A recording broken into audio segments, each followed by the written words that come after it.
Good morning, ladies and gentlemen, or afternoon, or nighttime, or wherever you guys are from, and whatever time it is. Today, I wanted to talk to you about the RTX 5090, the RTX 5080, the RTX 5070 Ti, and the RTX 5070. So there has been a lot of things saying that they're 4 times or 5 times the performance. Well, I am going to have to say that that is BS on that. I'm calling BS out um, because if you're using fake frames to get that performance, then you're really losing a lot of uh, input time. So, as you can see in Resident Evil 4 and Horizon Forbidden West, in these two games here, the performance is only probably 1.25, 1.3 times the performance. So that's probably about the same. That's probably about the performance that you'd get over a 4090, to be honest. So all these other games across here, you will see that they're all using DLSS 4. Frostpunk, Hogwarts Legacy, they're using DLSS 4, DLSS 4, DLSS 4, DLSS 4, DLSS 4. DLSS 4 is frame generation. It has frame generation in it. So you can turn frame generation up to 4 times. The only problem with doing frame generation is you'll have input delay. So it may look all smooth and nice, but it'll be interesting to see how much actual input delay it adds. So we might get lucky here, and Nvidia might have found something else that is like completely groundbreaking and stuff, and not added much input delay into all this, which would be pretty incredible if they have. But I don't think the performance that we're going to see out of these is going to be as good as they're making out it's going to be. So let's go down to the 5080. So the 5080 is a much smaller increase right here. So we're only looking at like 1.25 times or 1.2 times the performance. I ain't going through and counting the pixels to try and work out if them graphs are like accurate or not. Anyway, so obviously the DLSS games that have DLSS 4 in them with frame gen and real-time ray tracing, or ray tracing in them at least. Yeah, they're all showing like huge performance jumps. 2 times, 1.8 times or something, about 1.9ish or almost 2 times there. Some of them have shown 3 times performance increase on different cards. Let's go to the 5070 Ti. So this one, it actually shows you 2.9 times performance increase over, what is it? I believe it is over the older 4070 Ti, which is an insane increase really to have. But yet again, it's using AI frame generation. The real performance is going to be this. If you have AI frame generation turned off, you're probably only going to see 1.2 times or 1.3 times faster performance. Even in DaVinci Resolve, which is a video editing program, it doesn't even show you anywhere close to 2 or 3 times performance, which is really insane to see. And sure, like, these AI frames might help you out a lot, only if you have the right amount of VRAM for the game, which Nvidia hasn't put in a lot of VRAM, although the VRAM is faster. It is GDR7 and not 6, which is probably a huge change, so maybe you don't need as much RAM to run something with faster speed RAM. I'm not sure. We'll have to wait and find out. Hopefully it makes a huge difference to performance. Let's check out the 5070. Now the 5070 here, it shows you a pretty good performance increase over the older gen, over the 4070. Now this up here, 3.7 times, that's almost 4 times as fast as last gen. But however, here we're still only seeing 2 times performance increase. And that if these games they're probably at 4 times frame gen. So how small is their frame rate originally when they start these games here? Like we're only talking about 1.2 times the performance of last gen. And I mean, like, last gen's not bad, don't get me wrong. Last gen is not bad at all. But the prices aren't going to be what Nvidia said.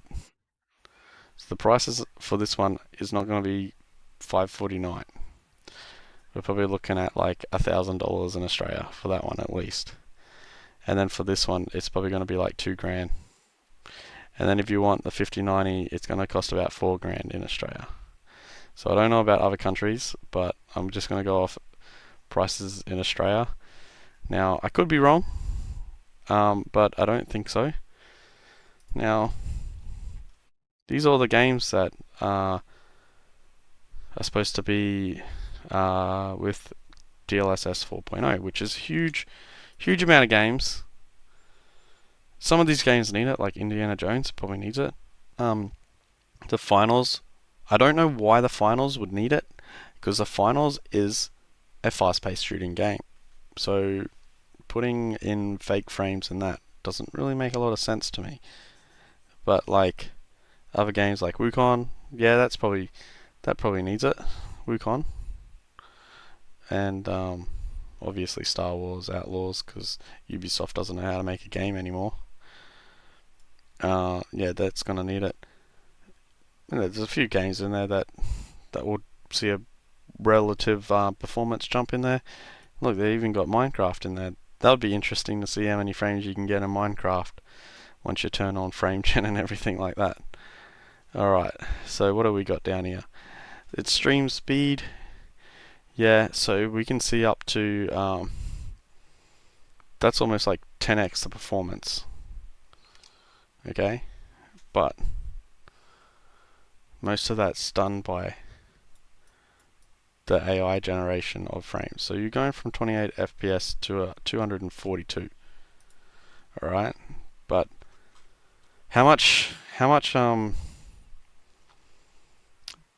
imagine there's going to be a bit of mouse delay and stuff in that if you go like that. So that's obviously Cyberpunk, and we'll just play the video, right? Like, obviously, it looks really, really good, but they're only running in a straight line. They're not really turning and stuff, so you don't get to see if there's any artifacting and stuff like that, because fake frames will bring in artifacts, and it can look really, really bad if it's done wrong. But if it's done right, it can actually look really, really amazing. But that is Cyberpunk, and I think Cyberpunk is done really, really well. So let's just go down to the next one here. Full ray tracing with neural rendering. Game-changing realism. Nvidia Blackwell architecture unlocks, yeah. So, yeah, this game would look pretty sick with ray tracing turned on, right? It's an old game that's been redone. It's it'd be pretty cool.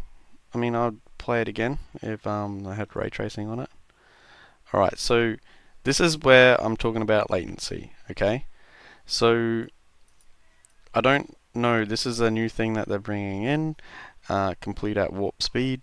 So they're bringing in a Reflex 2, which is supposed to reduce frame latency, which means that the mouse input should be increased by a lot, which is interesting to me. So we're going from 60 milliseconds down to 15 milliseconds. So maybe with this, it may make the AI frames actual matter. Like maybe it won't add in. So if you can reduce it that much, that's an insane amount that it's reducing it by. So from 60 to 16. That's like crazy to think about. right? You're not just halving it, you're under halving it, you're over halving it. Um, you know, your response time would be insane. When you click on people's heads, you'll be clicking on people's heads. RTX AI PCs, Nvidia now powers your, so video editing is supposed to be better, accelerating your creating and stuff. So if you're into creating videos and stuff, yeah, it should be better for that. How much better? If you look at DaVinci Resolve or the 5D render, yeah, it's pretty good performance increases across the board. I mean,